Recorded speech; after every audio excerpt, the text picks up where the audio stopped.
আমার দুষ্টু মিষ্টি ভালোবাসার বন্ধুরা কেমন আছো সবাই? আশা করি অনেক অনেক ভালো আছো। আমি তোমাদের নীলু আপু চলে এসেছি নতুন গল্প নিয়ে। আজকের গল্পটি শুনলে তোমাদের দাঁড়িয়ে যাবে, তাই গল্পটি শোনার আগে অবশ্যই হেডফোন ব্যবহার করো। আমার নাম সুরভি, বয়স 22, বাবা মায়ের প্রথম সন্তান। আমরা 3 বোন 1 ভাই। আমি সবার বড়, আমার পরে ছোট ভাই, তারপরে বাকি 2 বোন। আমার বাবা ব্যবসায়ী, সচ্ছল পরিবারের সন্তান। চাওয়ার আগেই সব পেয়েছি। 4 বছর হলো বিয়ে হয়েছে, কিন্তু একটা বাচ্চা হয়নি, এটাই শুধু অভাব। আমার স্বামী খুব ভালো, শ্বশুরশাশুড়িও খুব ভালো। তবে দুঃখের কথা হলো বিয়ের 3 মাস পরই ছুটি শেষ হয়ে যাওয়ায় স্বামী আবার দুবাই চলে যায়। আর তারপরই শুরু হয় আমার এক নতুন জীবন। সব সময় মন ভার করে থাকতাম, কিছুতেই সময় কাটতো না। স্বামী দিনে রাতে মিলে 2-1 বারের বেশি ফোন দিত না। সারাক্ষণ অস্থিরতা আর হতাশায় নিমজ্জিত থাকতাম। হঠাৎ একদিন মোবাইলে কোথা থেকে যেন নীল রঙের একটা হিজিবিজি লেখা আসে। লেখাটায় ক্লিক করতেই দেখি সাইটটি যত সব মজার মজার গল্প। মায়ের সাথে ছেলে, ছেলের সাথে মা, মামির সাথে ভাগ্নে, ভাগ্নের সাথে মামি, এরকম অনেক মজার মজার গল্প। প্রথম 2টা গল্প পড়ে ঘিন ঘিন লাগলেও পরে খুব মজা পাইলাম। তারপর ধীরে ধীরে বাংলা গল্প পড়ার অভ্যাস হয়ে গেল। সারাদিন শ্বশুর-শাশুড়ির সেবায়ত্ন, ঘর সংসার সামলানো, নিয়ম করে স্বামীর সাথে মোবাইলে কথা বলা, আর রাতে শুয়ে শুয়ে কি হিডেন গল্প ওয়ার্ল্ড কো এ বাংলা গল্প পড়ে বাড়ির নিজস্ব গাছের কালো বেগুন দিয়ে শান্ত এখন আমার নিত্যদিনের কাজ। গল্প পড়তে পড়তে মনটাও ভিতরে ভিতরে চুট্টি হয়ে গেল। রাতে মাঝে মাঝে মনে হতো রাস্তা থেকে কোনো ছেলেকে ঘরে ডেকে এনে আমার নরম জায়গাটা নেই। এভাবে গল্প পড়ে সময় কাটানোর কিছুদিন পর হঠাৎ একদিন আমার জীবনে এলো এক সুপুরুষ। হাসি আর ঠাট্টার ছলে নিজের অজান্তেই জড়িয়ে পড়ি। বিশ্বাস করেন আর না করেন, এখন আমার কাছে সারা পৃথিবী একদিকে আর অন্যদিকে আমার প্রেম। বৈধ বলেন আর অবৈধ বলেন, আমি আমার জানুকে ছাড়া বাঁচব না। আমার মতো রক্ষণশীল পরিবারের সহজ সরল একটা মেয়ে কিভাবে এমন সিরিয়াস জড়িয়ে গেলাম, সেই গল্পটাই আজ আপনাদের সাথে মন খুলে বলবো। তাহলে শুরু করা যাক। তবে কোথা থেকে শুরু করব ভেবে পাচ্ছি না। আরেকটা কথা বলে নেই, আমার কিন্তু লেখালেখির অভ্যাস নেই। বাংলা গল্প পড়ে যতটুকু শিখেছি সেই অভিজ্ঞতা থেকেই লিখছি। সব সময় অন্যের লেখা পড়ি, তাই ভাবলাম আজ নিজের একটা গল্প সবার সাথে শেয়ার করি। গল্পের নায়ক বলেন আর খলনায়ক, তার নাম নিলয়। নিলয় আমার স্বামীর আপন একমাত্র বড় বোনের একমাত্র ছেলে, মানে সম্পর্কে সে আমার ভাগ্নে হয়। নিলয় খুব শান্তশিষ্ট স্বভাবের ছেলে। বিয়ের সময় তাকে একবার দেখেছিলাম, ভালোমতো কথাও হয়নি তখন। নিলয় তখন এসএসসি পরীক্ষার্থী। পড়াশোনার চাপে মামার বিয়েটাই ঠিকমতো বেড়াতে পারেনি। নিলয়দের বাড়ি গ্রামের দিকে, তাই এসএসসি পরীক্ষায় পাশ করার পর নিলয় আমাদের বাড়িতে, আমার শ্বশুর বাড়ি থেকেই পড়াশোনা করত। আমাদের বাড়ি থেকে নিলয় যেই কলেজটায় ভর্তি হয়েছে তার দূরত্ব ছিল মাত্র 15 মিনিটের। নিলয় প্রতিদিন সাইকেলে চড়ে কলেজে যেত। আমার শ্বশুর বাড়িতে ঘর ছিল মাত্র একটি। তবে নিলয়ের পড়ালেখার কথা চিন্তা করে বড় ঘরটার পাশে ছোট একটা পড়ার ঘর তৈরি করে দেয়া হয়েছিল। ঘরটায় চেয়ার টেবিল সহ একটা খাটিয়াও ছিল। তবে রাতে নিলয় বড় ঘরটার একটা রুমে থাকত। আমাদের বড় ঘরটায় 3টা রুম। একটা রুমে আমি আর আরেকটা রুমে আমার শ্বশুর-শাশুড়ি থাকত। মাঝখানের রুমটা অবশ্য ফাঁকা ছিল। তবে নিলয় আসার পর মাঝখানের রুমটায় একটা খাট বসানো হয় এবং নিলয় মাঝখানের রুমটাই থাকে। রাতে পড়া শেষ করে এসে মাঝখানের রুমটায় ঘুমায়। নিলয় খুব মেধাবী, এসএসসিতে সে A+ পেয়েছে। নিলয় কথাবার্তা খুব কম বলে, প্রয়োজন ছাড়া কারো সাথে কথা বলে না, এমনকি তার নানা নানির সাথেও না। আর আমার দিকে তো ঠিকমতো তাকাই না। আমার শ্বশুর-শাশুড়ি বয়স্ক মানুষ, সারাক্ষণ ঘরেই থাকেন। শ্বশুর চশমা ছাড়া ঠিকমতো দেখেনি না। আর শাশুড়ি হাতির মতো মোটা শরীর নিয়ে নড়তেই পারে না, সারাক্ষণ বিছানায় শুয়ে শুয়ে পান চিবায়। শ্বশুর দিনের বেলায় এদিকে সেদিক গেলেও শাশুড়িকে আজ পর্যন্ত ঘরের বাহিরে যেতে দেখি নাই। সে যাই হোক, নিলয় আমাদের বাড়িতে এসেছে 15 দিন হলো। এখন অবধি আমার সাথে ঠিকমতো কথাই বলেনি। আমাকে খুব লজ্জা পায়। আমি আর নিলয় একসাথেই খাওয়া দাওয়া করি। শ্বশুর-শাশুড়ির খাবার তাদের বিছানার উপর দিয়ে আসি আর আমি নিলয় একসাথে খাই। নিলয় বাড়িতে আসার পর আমার ওই গল্প পড়াটা আর হচ্ছে না। কারণ পড়া শেষ করে এসে কখন ডাক দিয়ে বলবে মামি দরজা খোলো। তাই সারাক্ষণ তার অপেক্ষায় থাকতাম। সে খুব পড়ত। রাতে 10টার আগে খেতে আসত না। মাঝে মধ্যে তো 11টা-12টা অবধি পড়ত। আমি প্রায়ই ঘুমিয়ে যেতাম। নিলয় তখন সামনের দরজায় ডাক দিয়ে না পেয়ে ঘরের বাম সাইটের দরজায় এসে ডাকত। অর্থাৎ আমি যেই রুমটায় ঘুমাতাম ঠিক ওই রুমটার বাহিরের দরজার দিকে এসে ডাকত। তখন আমি লাফিয়ে উঠে গিয়ে দরজা খুলতাম। একদিন নিলয় অনেক রাত্র অবধি পড়ল। তা প্রায় রাত 12টা কি 12:30 হবে। আমি তো ঘুমে অস্থির। নিলয় এসে প্রায় 10-15 মিনিট ডাকাডাকি করেও আমাকে জাগাতে পারছিল না। উপায় না পেয়ে সে রান্নাঘর থেকে মাছ ধরার ছিপ দিয়ে জানালার ফাঁক দিয়ে আমার গুতা মারল। আমি লাফিয়ে উঠলাম। তারপর গিয়ে দরজা খুলে দিলাম। আমি ভাত খাওয়ার জন্য বাসন পরিষ্কার করতে চাইলে নিলয় বলল, নিলয় মামি, আমি ভাত খাবো না, তুমি শুয়ে পড়ো। আমি, কেন? ভাত খাবে না কেন? ভাত না খেয়ে কেউ রাতে ঘুমায়? নিলয়, না, তোমার চোখে অনেক ঘুম। এমনিতেই তোমাকে রোজ রাত জাগিয়ে কষ্ট দেই, আজ অনেক রাত হয়েছে। এবার তুমি শুয়ে পড়ো, আমি সকালে উঠে খাবো। আমার কোনো সমস্যা নেই। তোমার যতক্ষণ মন চায় পড়ে এসো। মাঝে মধ্যে চোখটা একটু লেগে যায় আর কি। নিলয়, আমার জন্য তুমি শুধু শুধু জেগে থাকবে কেন? কাল থেকে আমি পড়ার ঘরটাই ঘুমাবো, আর নানা নানিকে যখন খাবার দাও তখন আমাকেও ডাক দিও, ওই সময় আমিও খেয়ে নেব। সন্ধ্যা রাতে খেয়ে নিলে রাত জেগে পড়তে পড়তে ক্ষুধা লাগবে না? তখন কি খাবে? আর তাছাড়া এত বড় ঘর থাকতে তুমি ওই ঘরে ঘুমাবে কেন? আমি কি কখনো বলেছি তোমার জন্য আমার সমস্যা হচ্ছে? তুমি কি বাহিরের কেউ? তুমি তো আমাদের নিজেদের মানুষ। তোমার জন্য এইটুকু করতে পারবো না? নিলয়, ঠিক আছে মামি, অনেক রাত হয়েছে, এবার ঘুমাও। এই ব্যাপারে সকালে তোমার সাথে আলাপ করব। এটা বলেই নিলয় সোজা তার বিছায় গিয়ে শুয়ে পড়ল। আর আমিও আমার রুমে চলে আসলাম। তবে আর যাই হোক, আজ প্রথম নিলয় আমার সাথে এত কথা বলেছে, কিন্তু একবারও আমার চোখের দিকে তাকায়নি। এখন সকাল 8টা। নিলয় এখনো ঘুম থেকে ওঠেনি। কাল অনেক রাতে ঘুমিয়েছে, তাই একটু বেশি ঘুমাচ্ছে। এমনিতে প্রতিদিন সকাল 7টার সময় ঘুম থেকে উঠে উঠোনে হাঁটাহাঁটি করে। নিলয়কে কখনো সকালে পড়তে দেখিনি। নিলয়কে ডাক দিতে হবে, কারণ 10টায় ক্লাস আছে। তাই নিলয়কে ডাক দিলাম। নিলয় ওঠো, 8টা বাজে, কলেজে যাবে না? নিলয়, কয়টা বাজে? 8টা। 8টা বাজে বলতেই লাফিয়ে উঠল। তারপর গোসল করতে গেল। মিনিট 10-এর মধ্যে গোসল শেষ করে নাস্তা খেয়ে সোজা কলেজে চলে গেল। এরপর ঠিক 2টার সময় কলেজের ক্লাস শেষ করে বাসায় ফিরল। মাঝে মধ্যে অবশ্য 12টা-1টার দিকেও চলে আসে। পড়ার ঘরে বই খাতা রেখে গোসলখানায় হাত মুখ ধৌত করতে গেল। এদিকে আমি খাবার নিয়ে বসে আছি। নিলয় ঘরে আসলো। তারপর আমার দুজনে একসাথে দুপুরের খাবার খাইলাম। খাবার খাওয়ার সময় কোনো কথা হলো না। শুধু জিজ্ঞেস করেছিলাম কলেজে ঠিকমতো ক্লাস হয় কিনা। বাচ্চা ছেলের মতো মাথা নেড়ে শুধু বলেছিল হ্যাঁ, শুধু এইটুকুই। খাবার খেয়ে নিলয় তার পড়ার ঘরে গিয়ে শুয়ে রইল। নিলয় অবশ্য দিনের বেলা ওই ঘরটায় ঘুমায়। সন্ধ্যা হয়ে গেল। নিলয় ঘুম থেকে উঠছে না। আমি পড়ার ঘরটায় গিয়ে নিলয়কে ডাক দিলাম। আমার ডাক শুনে ঘুম থেকে উঠে বিছানায় বসল। আমার দিকে তাকিয়ে বলল, নিলয়, কি হয়েছে? ডাকছ কেন? না, কিছু না।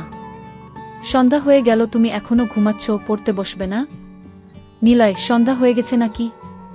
দেখি কয়টা বাজে। নিলয় পড়ার টেবিলে রাখা তার হাতঘড়িটায় টাইম দেখে গোসলখানায় হাত মুখ ধৌত করার জন্য চলে গেল। আমি তার পড়ার ঘরটাই বসে রইলাম। হাত মুখ ধৌত করে নিলয় পড়ার ঘরে আসলো।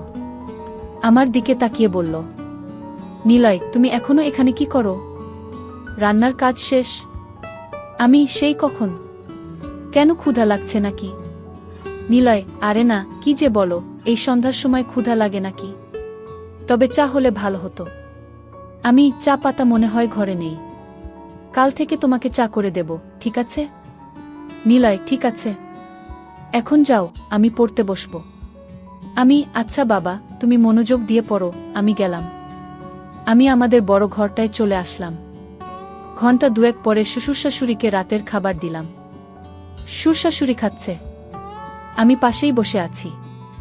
হঠাৎ শ্বশুর বলল, বৌমা, নিলয় ঠিকমতো পড়ালেখা করে তো? তুমি একটু খেয়াল রেখো। বাবা আপনি কোনো চিন্তা করবেন না, নিলয় খুব ভালো ছেলে, তাকে পড়ার জন্য বলতে হয় না। সে নিজেই নিজের পড়া শেষ করে নেয়। সুর, তা জানি, কিন্তু তারপরেও আমাদের দায়িত্ব আছে না? নিলয়কে নিয়ে আপনাদের কোনো চিন্তা করতে হবে না, আমি সারাক্ষণই তার সাথে সাথে আছি। আর বাবা কাল সকালে নিলয়ের জন্য দোকান থেকে চা পাতা নিয়ে আসবেন। নিলয় আজ সন্ধ্যার সময় চা চেয়েছিল, আমি বলছি কাল থেকে দেব। শাশুড়ি, তাদের বাড়িতে সবাই চা খাওয়ার অভ্যাস। আমিও একবার তোমাকে বলবো বলবো বলেও ভুলে গেছি। তোমার সুরের আনার দরকার নেই। বাজার সদাই যা লাগে এখন থেকে নিলয়কে দিয়েই নিয়ে আসবে। নিলয়কে সকালে আমি বলে দেব। আর বৌমা, সকালে নাস্তা করার সময় আমাকে মনে করিয়ে দিও, আমি নিলয়ের সাথে কথা বলবো। ঠিক আছে মা। আমি তাদের খাওয়া শেষ হওয়া অবধি বসে রইলাম। খাওয়া শেষে বাসনপত্র গুছিয়ে আমার রুমে গিয়ে মোবাইলে বাড়িতে মায়ের সাথে কথা বললাম। কথা বলতে বলতে রাত প্রায় 10টা হয়ে গেল। এবার দেখি নিলয় কি করছে। আমি দরজা খুলে নিলয়ের পড়ার ঘরের কাছে গেলাম। ঘরের কাছে যেতেই নিলয়ের পড়ার শব্দ পাইলাম। পড়ার শব্দ পেয়ে আমি আর ঘরে ঢুকলাম না, কারণ নিলয় রাগ করতে পারে। তাই বড় ঘরে চলে আসলাম। রাত প্রায় 11টার উপরে, কিন্তু নিলয় এখনো ঘরে আসছে না। আমি একা একা জেগে আছি। পড়ার ঘরে যে যাব সেটারও সাহস পাচ্ছি না, কারণ আমি রাতের বেলা অন্ধকারে ভয় পাই।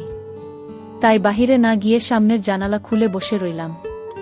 অপেক্ষার পর অপেক্ষা, কিন্তু নিলয় ঘরে আসছে না। পড়ার ঘরে না হয় ঘুমাবে, কিন্তু খেতে আসবে তো? আমার কিচ্ছু ভাল লাগছে না।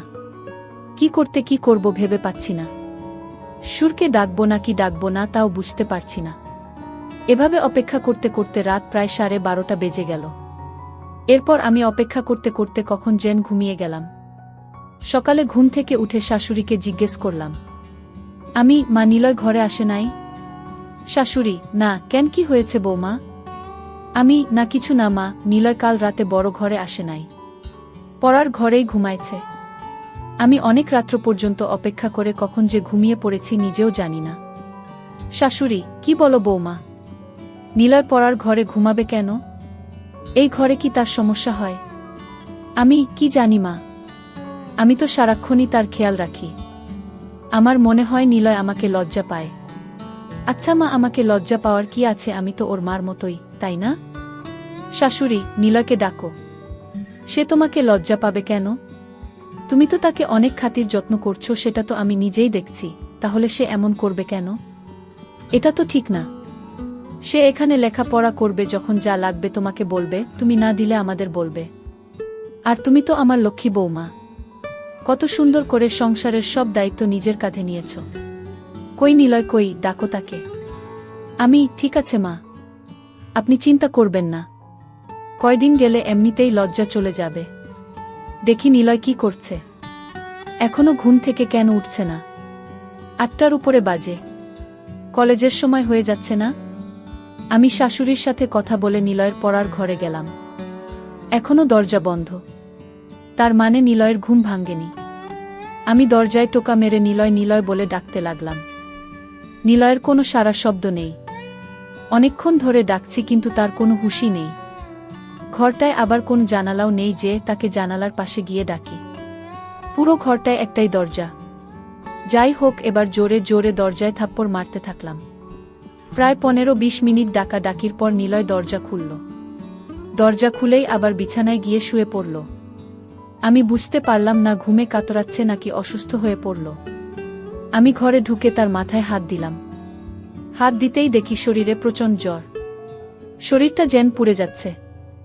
আমি ভয় পেয়ে গেলাম। দৌড়ে বড় ঘরে এসে শাশুড়িকে বললাম। শাশুড়ি তো আবার সুন্দরবনের হাতি, চলাফেরা করতে পারে না।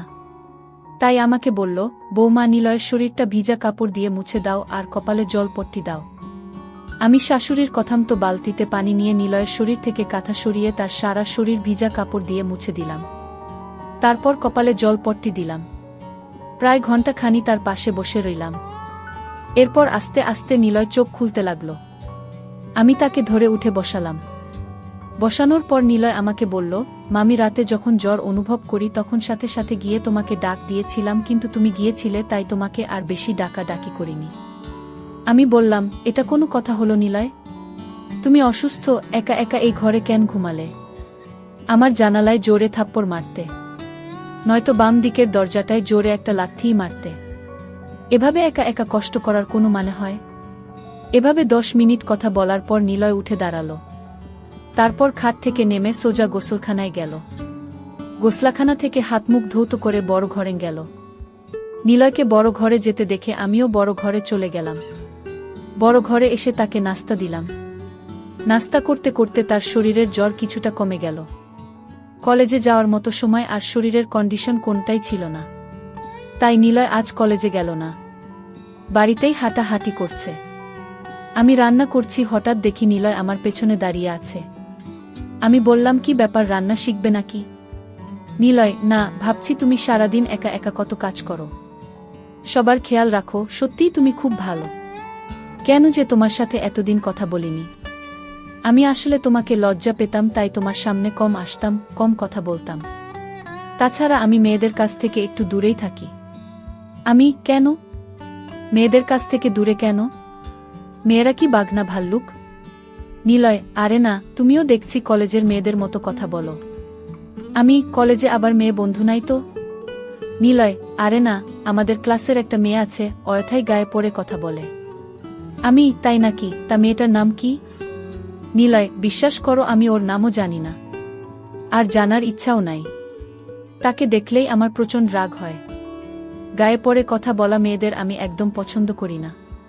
আমি, তাহলে তো তুমি আমাকেও পছন্দ করো না, কারণ আমিও তো তোমার গায়ে পড়ে কথা বলি। নিলয়, তুমি কি বাহিরের মানুষ নাকি? তুমি তো আমার সাথে যখন খুশি কথা বলতে পারো। বলতে গেলে তোমার সাথে কথা না বলে আমি অপরাধ করেছি। তোমার জায়গায় অন্য কেউ হলে এতটা খেয়াল রাখতো না। তুমি সত্যিই অনেক অনেক ভালো। আমি, হয়েছে, আর হাওয়া দিতে হবে না। এবার যাও, আমার মোবাইলটা দিয়ে তোমার মাকে একটা ফোন দাও। তোমার অসুখের খবর জেনে গেছে। নিলয়, মাকে আবার জানালে কেন? আমি বলিনি, তোমার নানি বলেছে। নিলয়, নানি? এই নানিকে নিয়ে আর পারলাম না, সব কিছুতেই বাড়াবাড়ি করে। নিলয় আমার রুমে চলে গেল। আমি রান্না শেষ করে গোসলখানায় গেলাম। গোসল শেষ করে শ্বশুর-শাশুড়িকে দুপুরের খাবার দিয়ে আমি আর নিলয় একসাথে খাবার খাইলাম। দুপুরের খাবার শেষ করে নিলয় পড়ার ঘরে চলে গেল। আমি বাসনপত্র গুছিয়ে দেখি সে বড় ঘরে নেই। আমি নিলয়ের পড়ার ঘরে গিয়ে নিলয়কে ডাক দিয়ে বললাম, এই ঘরে ঘুমানোর দরকার নেই, বড় ঘরে আসো। আবার শরীর খারাপ করলে উঠে দাঁড়াতে পারবে না। নিলয় তখন আমার কথা আর অমান্য করল না। আমার পেছন পেছন বড় ঘরে এসে মাঝখানের রুমটার খাটে বসে রইল। আমি তাকে বললাম, নিলয়, মাঝের রুমে ঘুমাতে অসুবিধা হলে তুমি আমার রুমে গিয়ে ঘুমাও। আমি দুপুরে বেশি ঘুমাই না, তুমি যাও আমার রুমে গিয়ে ঘুমাও। আসলে মাঝের রুমটা একটু খোলা মেলাতো, তাই নিলয় এখানে ঘুমাতে স্বাচ্ছন্দ্য বোধ করে না। তারপর নিলয় আমার কথামতো আমার রুমটায় গিয়ে শুয়ে পড়ল। এদিকে শাশুড়ি ডাকছে পান খাবে, চুনের কৌটা খুঁজে পাচ্ছে না। চুনের কৌটা দিতেই শাশুড়ি জিজ্ঞেস করল, নিলয় কোথায়? আমি বললাম, মা, নিলয় আমার রুমে ঘুমাচ্ছে, পড়ার ঘরে গিয়ে শুইছিল, আমিই নিয়ে এসেছি। বলা তো যায় না, আবার কখন শরীরটা খারাপ করে বসে, আর মাঝের রুমটায় নিলয় ঘুমাতে পছন্দ করে না। এজন্য আমিই বলেছি আমার রুমে গিয়ে ঘুমাতে। শাশুড়ি, ভালোই করেছ, মাঝের রুমটা আসলে থাকার উপযুক্ত না।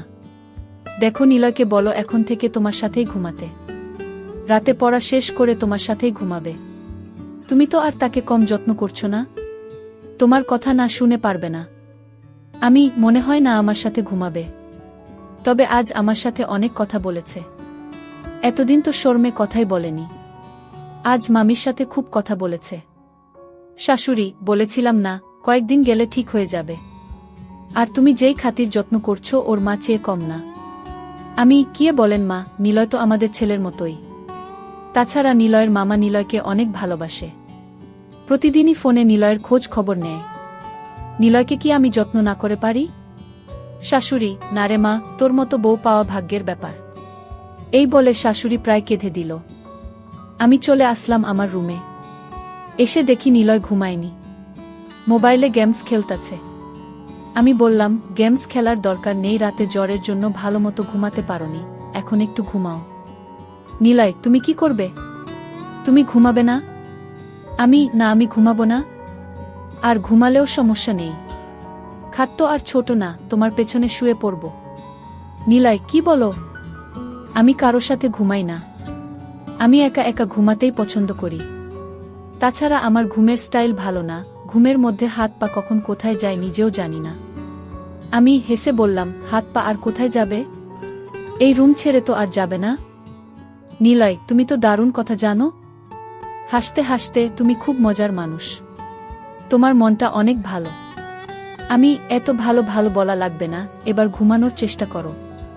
তোমার অমত থাকলে আমি মাঝের রুমে গিয়ে ঘুমাই। নিলয়, না না, সমস্যা নেই। আমার চোখে এত ঘুম নেই এখন। তুমি সারাক্ষণ কাজকর্ম করো, তোমার এখন একটু বিশ্রাম দরকার।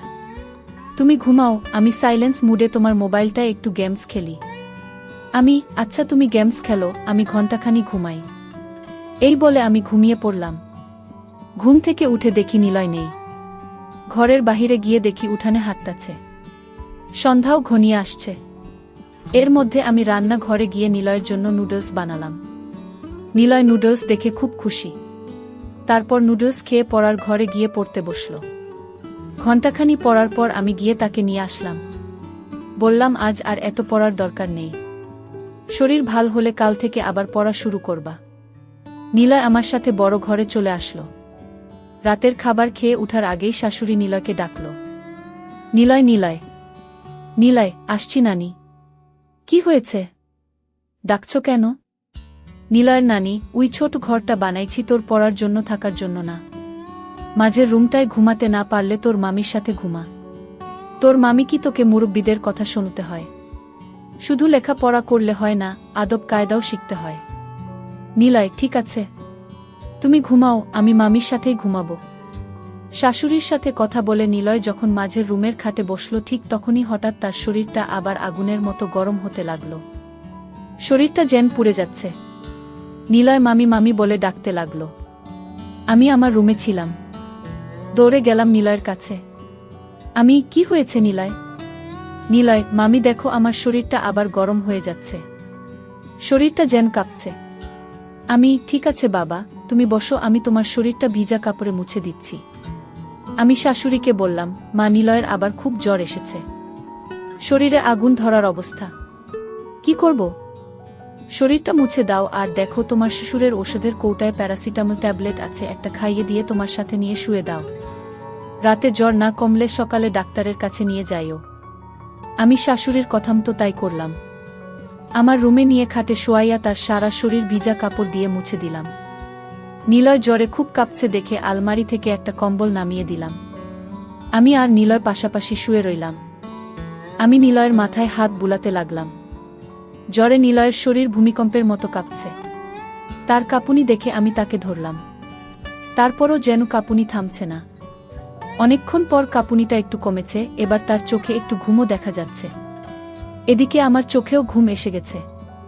আমি নিলয়ের মাথায় হাত বুলাতে বুলাতে কখন জানি ঘুমিয়ে গেলাম। গভীর রাতে নিলয়ের জ্বর আবার বেড়ে যায়, কিন্তু আমি টের পাইনি। জ্বরের কাঁপুনিতে নিলয় আমাকে ধরে। নিলয় যখন আমাকে ধরেছিল, সম্ভবত আমার পরনের কাপড় এলোমেলো ছিল, উপর কাপড় ছিল না। নিলয় ছিল নয়া যুবক একটা ছেলে।